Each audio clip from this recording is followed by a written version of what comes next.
and they don't really like me. Cause I can fuck your bitch and fuck your mom and auntie. Another measly superstar.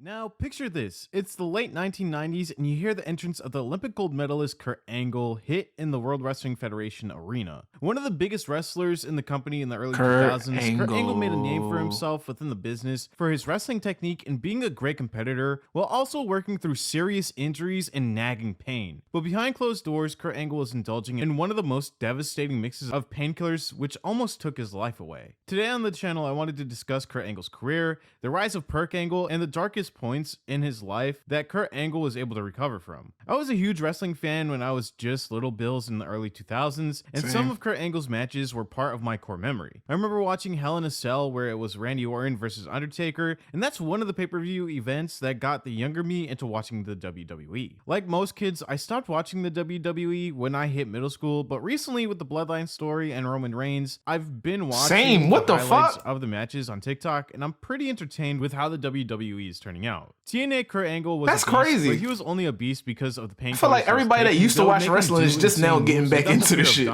so let's because of the bloodline shit. His journey through the WWE and TNA and what happened behind the scenes.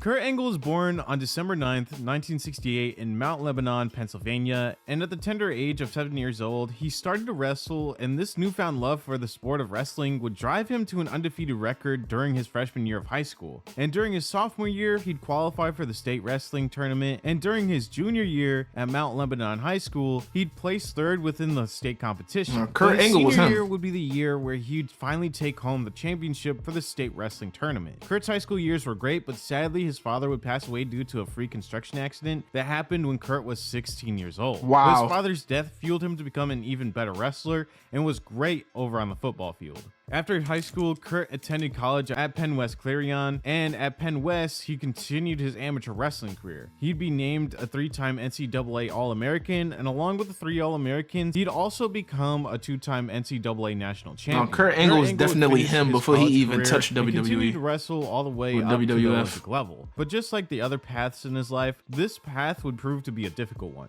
His trainer, David Schultz, who Kurt spent an immense amount of time with in order to get ready for the 1996 Olympics, was murdered by John DuPont, who was the sponsor of David Schultz's team of Olympic prospects. Bro was just losing every fucking body that was close to him. Was sentenced to 30 years in prison. After the death of Kurt Angle's trainer, Kurt would leave the team that was endorsed by John DuPont and search for a new sponsor. That's fucking sad joined the shit. David Schultz Wrestling Club in order to honor Schultz throughout his Olympic run.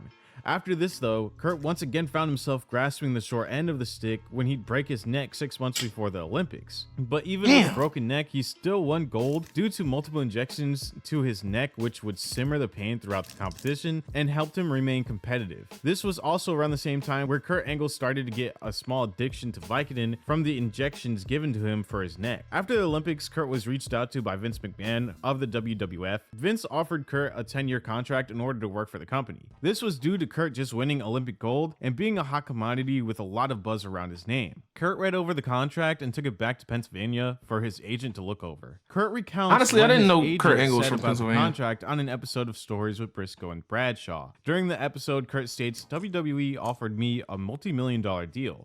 I'm not gonna lie to you, it was a great deal, and I brought it back to my agent, who was a former amateur wrestler that played pro football. His name was Ralph Sindrick. He was the top NFL agent at the time. He was from Pittsburgh, Pennsylvania. I brought it back to him, and he looked at it. He says, 'You're not doing this crap, it's fake. You're the real deal.' He goes, 'I'll get you a job, don't worry.' Kurt went on to say, 'He did get me a job. I became a sportscaster for Fox 53 in Pittsburgh, and I sucked so bad. It was a startup station, and I had no rehearsing. They had me just go in.' Now, after he and his agent turned down the WWF contract, Kurt was asked to go to an ECW show by his friend Shane Douglas. Shane stated that ECW was way more like amateur wrestling and was way different than what the WWF was offering. So Kurt went to the event and did live commentary and also did an interview in the ring, but he ended up walking out of the event when ECW went out of pocket and did a live crucifixion during the show, which was way too far for Kurt Angle, who was a Catholic Christian, and ECW saw Kurt walk out disgusted with what ECW was doing some crazy of No, the night on his ECW and podcast saying, WWF "You have to was doing understand, some I'm a out of Catholic Christian pocket kid shit from in the Pittsburgh. 90s. To see the crucifixion was really offensive. They was I didn't getting some understand shit storytelling of off. pro wrestling and how you want to get the wow factor, surprise people, get them excited. They was getting some shit off that you normally would not get off on live TV today. I didn't get all of that. I didn't understand it.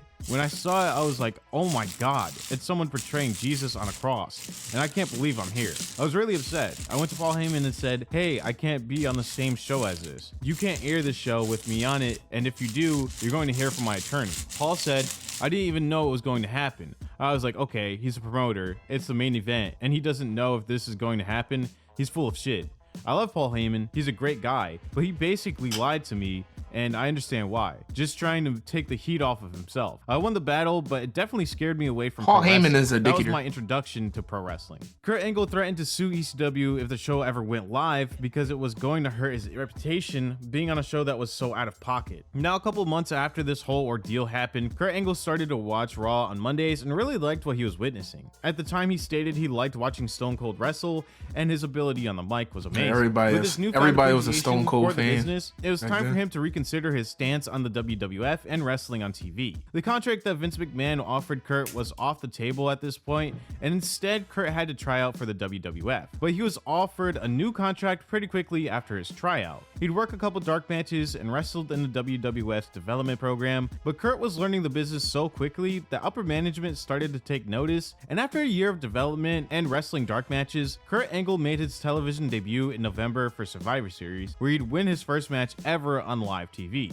After this, Kurt went on a win So that's streak, why his beating Mark neck was Henry, always Val like that, Venis, because he and broke Edge. his neck. This push would see Kurt capture the European title and also the I always WWF wonder, like, why does nigga Intercontinental neck look Championship weird? in just his second year with the company. He'd then win the WWF title off of The Rock in 2000 on the WWF pay-per-view event called No Mercy. Kurt Angle came into the spotlight as a heel, and if you don't know wrestling terminology, a heel just means someone who is a bad guy and that you should be booing, but the fans loved Kurt Angle and he was a superstar. In 2002, He was doing just that a with few Randy years in the Orton. company, Kurt would already hit a big milestone of becoming a Grand Slam champion when he'd win the tag team championship belts with Chris Benoit. Kurt Angle was just the 5th ever wrestler to achieve this milestone, which cemented him as one of the top guys in the company. Kurt was huge within the company, and in 2003, he'd be one of the biggest stars, and his neck issues weren't really an issue up to this point in his career. But this would all change when Brock Lesnar broke Kurt Angle's neck during a match where Brock Lesnar threw Kurt into a turnbuckle Oh my and God. Kurt's neck would break. But he'd wrestle through the pain and was able to wrestle Brock Lesnar just a couple months later at WrestleMania, where we And saw Brock Brock Lesnar is a almost die fucking botching beast. a shooting star press where Brock would land on the top of his head and also Bro. break his neck. This was just the start of Kurt Brock Angle's Lesnar severe was neck a problems. fucking And after this, it seemed like monster. every couple of months or even Brock every year, Lesnar was Kurt a would be out of fucking action monster for back some then. time because of his neck. For instance, in 2004, just a year after Brock Lesnar broke Kurt's neck, he'd break his neck once again during a match against Eddie Guerrero. Oh my when Big God, Show bro, interfered keep and breaking his kicked Kurt fucking off of the ledge. neck. These injuries started to add up, and Kurt was only getting older. The schedule started to become too intense for Kurt because he started to become more injury prone, and the WWE didn't give him enough time to recover because he was a superstar. In 2006, he broke his neck one more time in the WWE during a match with The Fuck. Undertaker at No Way Out, where Kurt Angle would defend Bro his broke World his Heavyweight neck so many Championship. fucking He'd break his times. neck and still win the match. In Yeah, May of but I can see 2006, why the fuck he was ECW on drugs. created by Vince McMahon, and there was a brand split where Kurt Angle would be shipped over to Yeah, the new ECW brand. I where can he'd see work why even this nigga more. was He on supposed drugs. to be the face of the company. I can and see it on now. Kurt Angle's podcast, he spoke about I being can the face of definitely the see it ECW now. brand, but also spoke about one of his last meetings with Vince McMahon. You see, after the last broken neck suffered during the match against The Undertaker, Kurt Angle's addiction to opioids would start to become noticeable. He'd need to take a bunch of extra strength painkillers in order to work through these intensive schedules. But Bro Kurt was would state that he'd literally only take the breaking recommended his amount fucking before the neck match, but to after work. the match, he'd take so much that he'd black out and text Vince McMahon in a heated Vicodin-induced rage. Here's Kurt Angle speaking about the last meeting he had with Vince McMahon during his tenure with the WWE. And in the office was Shane McMahon, Johnny Laurinaitis, and Vince McMahon. They were sitting at a table. I walk in, and Vince tells us to sit down. We both sit down, and I look in front of me, and there are about 7 pages of typed text messages and voicemails that I left Vince and people in the office. And I was like, what the hell are these? And I'm He reading didn't them, even and know, like, 'cause he it was says, high when Vince, he I'm sent going the to kick shit. your ass when I see you. Vince, if you don't call me back, I'm going That's to beat crazy, the shit out bro. of you. All these threats. And I'm like, I don't remember doing this. And I remembered, oh my gosh, He was blacking out, taking them fucking See, I opioids. never wrestled high. Not once did I ever wrestle high. I always took what I was supposed to. One painkiller every 4 to 6 hours. But when the show was over, that's when, that's when the addict load Kurt Angle up. came in. You and I load would the throw fuck up. down 20, 25 pills. Shit. And then I 20 to 25? I wouldn't know what I was doing. Oh And my I was God. letting out my frustrations by texting Vince, because Vince was distancing himself from me this particular time because my behavior was erratic. I was getting injured. I was, I was pushing to get the title. I was pushing to get on pay-per-views for the reason I wanted to get paid.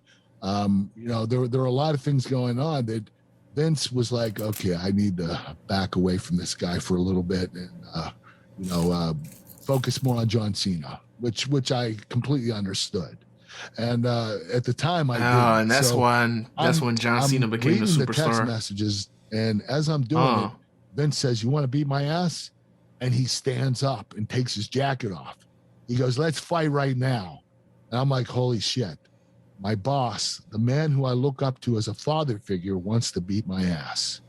And I look around the room, and Shane is over halfway out of his seat. You telling me this nigga Vince McMahon stood up and took his jacket off, ready to fight Kurt Angle like this was like he was a Yakuza boss or some shit. I can only imagine it just, yo. If I get up, Shane's going to jump me.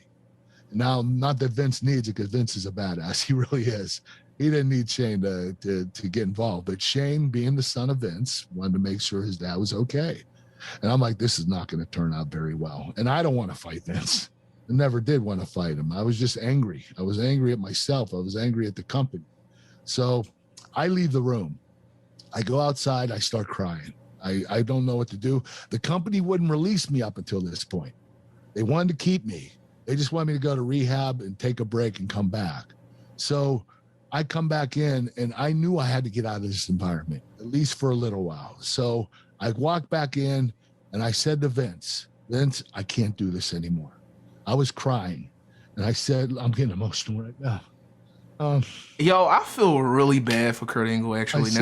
Now learning this story, I feel bad for this nigga, if bro. you don't release me, I think I'm going to kill myself. This is fucking sad, yo. I was going to commit suicide. I meant that I was going to accidentally kill myself. OD on painkillers, wrestle myself to death. I didn't know. And I had to get out. This is sad as fuck to hear. So Vince looks at me and says, "You're released."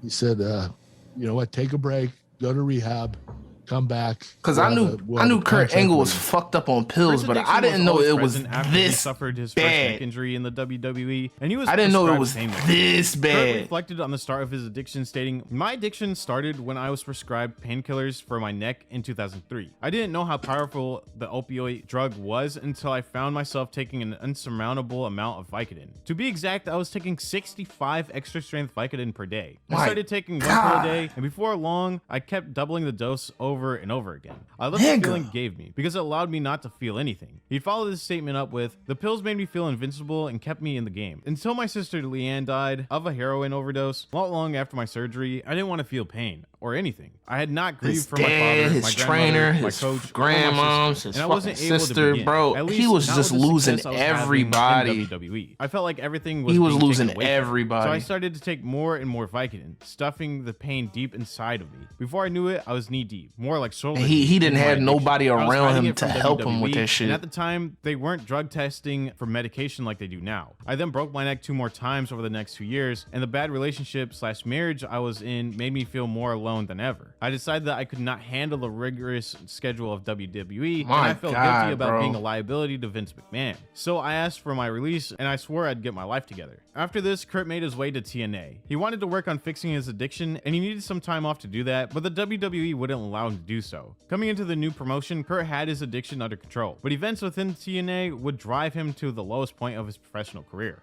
Kurt Angle's TNA run was a memorable one. Not only did we get phenomenal matches when he first started in the company, we also saw some crazy spots that would drive more viewers to TNA. Like I said before, when Kurt Angle I watched first joined TNA a little bit he had his addiction when under he was on control, there. and one of the main reasons he even left WWE for TNA was because of the contract they were offering. I watched a lot of Kurt Angle's podcasts, so during one episode, he spoke about how Jeff Jarrett reached out to him to try and recruit him to the promotion, and they offered him a part-time gig with 7 figures for 5 years. Of course, the part-time gig wouldn't remain, and he'd start to wrestle a lot more every single week. But that also meant he was putting his body through the ringer every week. This would only worsen his drug addiction, and we'd witness the birth of Kurt Angle. TNA wasn't the best at regulating their drug protocol, and we saw that with the Jeff Hardy match in 2011 against Sting. Jeff Hardy was fucked up for a minute too. His schedule got more rough, so did his addiction, and he'd start to mix the painkillers in with the culture of TNA, which was drinking after the match. Not only that, but Kurt was going through personal things outside of wrestling that affected his perk addiction. Kurt and his wife started to have a rocky relationship in 2007, but during that same year, Kurt was pretty much handed every single belt in the TNA company,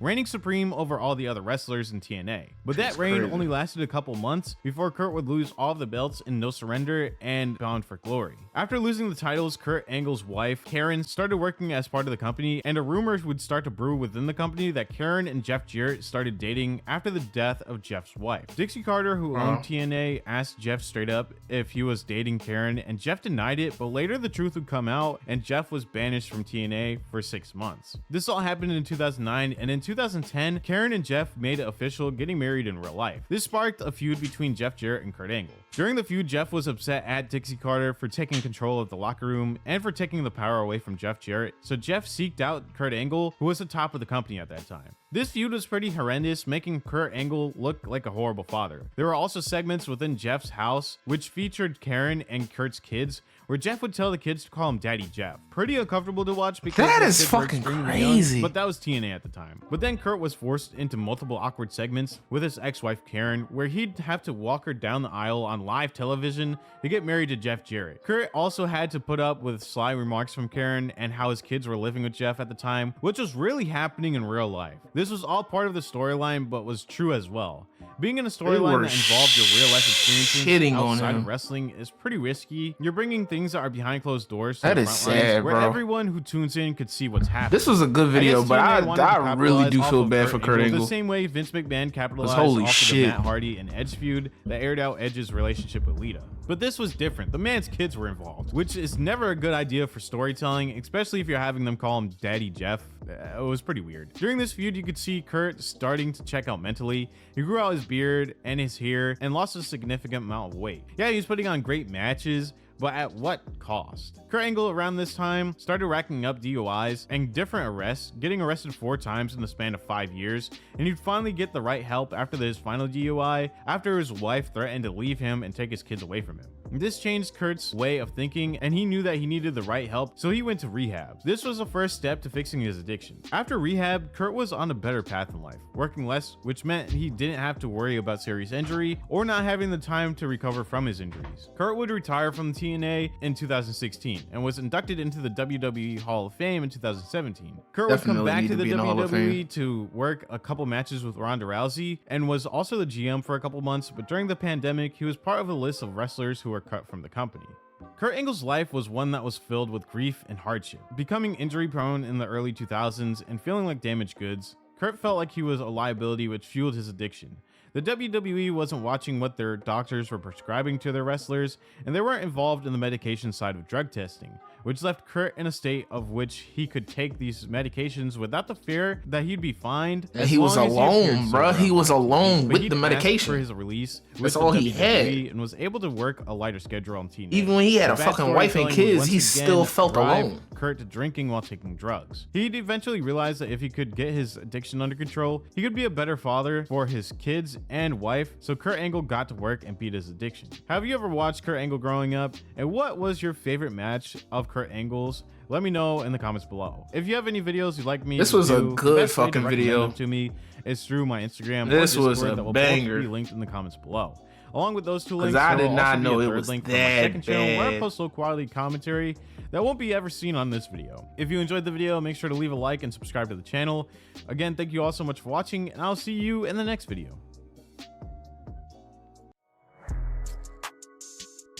I'm glad he good now though.